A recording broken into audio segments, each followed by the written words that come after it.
இந்த வீடியோவில் நம்ம எதை பற்றி பார்க்க போகிறோம்னா, கலைஞர் மகளிர் உரிமை தொகை திட்டம் குறித்து மிகவும் முக்கியமான புதிய தகவல் ஒன்று வெளியாகியுள்ளது. அது என்ன என்பதை பற்றி தான் இந்த வீடியோவில் நம்ம டீட்டெயிலாக பார்க்க போகிறோம்.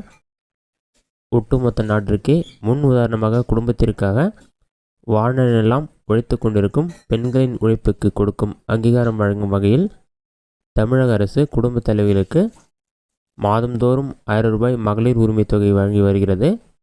ஸ்டாலின் தலைமையிலான திமுக அரசின் பிரதான திட்டமாக இது பார்க்கப்படுகிறது.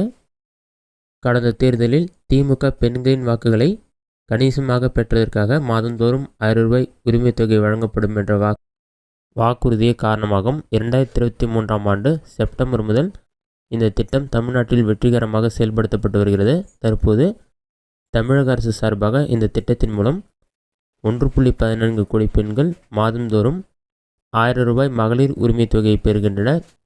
இந்த திட்டத்திற்காக விண்ணப்பம் செய்து நிராகரிக்கப்பட்டவர்கள், விண்ணப்பம் செய்ய தவறியவர்கள் மீண்டும் விண்ணப்பிக்க வாய்ப்பு வழங்கப்பட்டு வருகின்றன. தகுதி இருந்தும் விடுபட்டவர்கள் கூடிய விரைவில் இந்த திட்டத்தில் சேர்க்கப்பட்டு அவர்களுக்கு மகளிர் உரிமை தொகை வழங்கப்படும் என்று சொல்லப்படுகிறது. இந்நிலையில் வரும் பட்ஜெட்டில் உரிமை தொகை 1000 ரூபாயிலிருந்து 1500 ரூபாயாக உயர்த்தி வழங்கப்பட இருப்பதாக தகவல்கள் வெளியாகியுள்ளன. 2025-2026ஆம் ஆண்டுக்கான பட்ஜெட் தயாரிப்பு பணி தற்போது தீவிரமாக நடைபெற்று வருகிறது. ஸ்டாலின் தலைமையிலான அரசு தாக்கல் செய்யும் இறுதி முழுநீள பட்ஜெட்டாக இது இருக்கும். எனினும் 2026ஆம் ஆண்டு சட்டமன்ற தேர்தல் நடைபெறும் என்பதால் இடைக்கால பட்ஜெட் தாக்கலாகும்.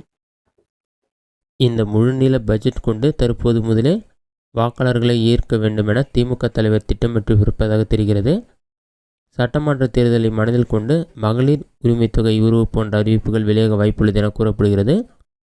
இந்தியாவிலேயே முதல் முறையாக இந்த திட்டத்தை அறிவித்த தமிழக அரசு தான்.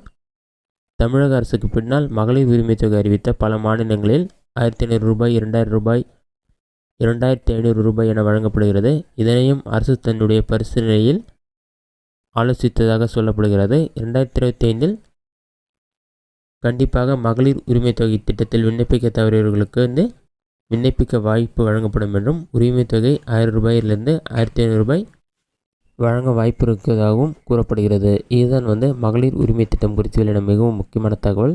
இந்த வீடியோ உங்களுக்கு யூஸ்ஃபுல்லாக பண்ணிக்கிறேன். இந்த வீடியோ உங்களுக்கு பிடிச்சிருந்த லைக் பண்ணுங்கள். இந்த வீடியோவில் உங்களுக்கு வேறு டவுட் இருந்தால் கமெண்ட் பாக்ஸில் கமெண்ட் பண்ணுங்கள்.